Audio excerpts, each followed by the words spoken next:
Shalom, salam damai sejahtera dalam kasih Tuhan. Jumpa kembali dengan saya, Pendeta Lukas Eko Sukoco dari Padepokan Diakonia Mitra Kinasih GKJ Purworejo. Saudara, apa yang Ibu Bapak rasakan saat ini terkait dengan kehidupan? Jawabnya bisa macam-macam. Bisa karena punya kesulitan, bisa karena cemas, bisa karena kecewa, bisa karena ketakutan akan masa depan, bisa karena pergumulan-pergumulan yang berat yang terus dirasakan, macam-macam. Dan hari ini saya mau tunjukkan kepada saudara dan saya dan kita semua bahwa ada pribadi yang mengundang kita untuk membuka isi hati kita dan menyerahkannya. Kemudian kita diberkati. Pribadi itu adalah Mesias, Yesus Kristus. Saudara, bagi kita orang beriman, menjadi Kristen bukan untuk mencari surga, tapi untuk mencari kedamaian di dunia dan akhirat.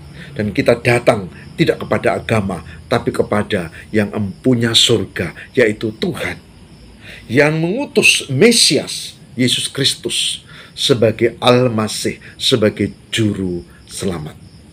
Oleh sebab itu, hari ini saya mau ajak kita untuk membuka pada Injil Matius 11 ayat 28. Matius 11 ayat 28, di mana Yesus bersabda, "Marilah kepadaku semua yang letih lesu dan berbeban berat. Aku akan memberi kelegaan kepadamu. Marilah kepadaku, hei kamu yang letih lesu dan berbeban berat," kata Tuhan Yesus, "aku akan memberi kelegaan kepadamu." Injil Matius 11 ayat 28. Saudara yang terkasih di dalam Tuhan, janji Sang Mesias, Sang Juru Selamat, Yesus Kristus begitu tegas. Datang kepadanya dalam pertobatan dan menerima pembaharuan hidup. Kita dengan segala pergumulan, kesulitan yang kita hadapi. Hari ini saya mengajak, mari saudara, jangan tunda. Mari kita bersama datang, kita berserah dan mohon kekuatan kepada Tuhan. Tadi saya barusan memimpin PA dan ada kesaksian yang kita hayati. Ada seorang yang merasa tidak diberkati Tuhan. Dibandingkan dengan saudara-saudaranya, bahkan sepupunya, dia merasa hidupnya itu jalan di tempat. Studinya tidak berhasil karena dia dipaksa ikut jurusan yang dia tidak suka. Bahkan ketika dia mau dapat beasiswa ke luar negeri, batal. Karena apa? Karena ayahnya tidak setuju. Kenapa harus ambil jurusan itu? Jurusan ini aja, lebih prospeknya lebih bagus. Dan dia batal. Dia merenung. Dibandingkan dengan saudara dan sepupunya yang sudah menikah, sudah punya anak, dan kelihatannya lebih bahagia, dia merasa gagal. Yang menarik adalah perempuan muda ini mengambil keputusan untuk datang dalam doa yang kusuk kepada Tuhan Yesus. Dan dia berserah karena dia sadar Tuhan pasti punya rencana, Tuhan pasti menolong, Tuhan pasti memberkati, Tuhan pasti membuka belenggu-belenggu dan beban hidupnya ditolong. Dan benar, dia sempat tidak yakin karena ketika dia periksa dokter, dia mengeluh ini itu, tubuhnya dan seterusnya, dia didiagnosis gangguan kejiwaan. Makin hancur hidupnya. Tapi dia tetap percaya Tuhan akan menolong.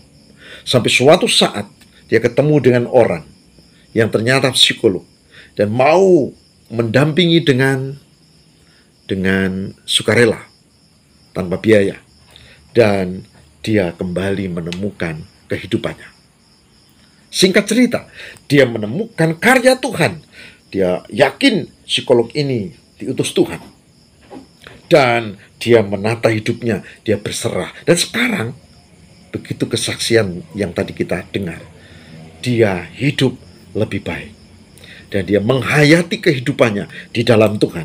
Dan dia merasa damai. Dan dia tahu Tuhan punya rencana atas hidupku. Dan dia tidak akan sia-siakan. Datang kepada Tuhan. Menyerah. Tuhan katakan, marilah kepadaku, hai kamu yang letih lesu dan berbeban berat. Aku akan memberi kelegaan kepadamu. Itu yang penting. Amin. Mari kita berdoa.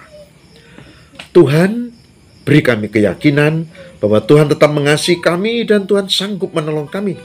Beri kami keyakinan akan janjimu itu kami imani, bahwa kami datang dan kami dilepaskan beban berat kami dan kami mendapatkan kelonggaran dan hidup yang lebih baik di dalam Tuhan.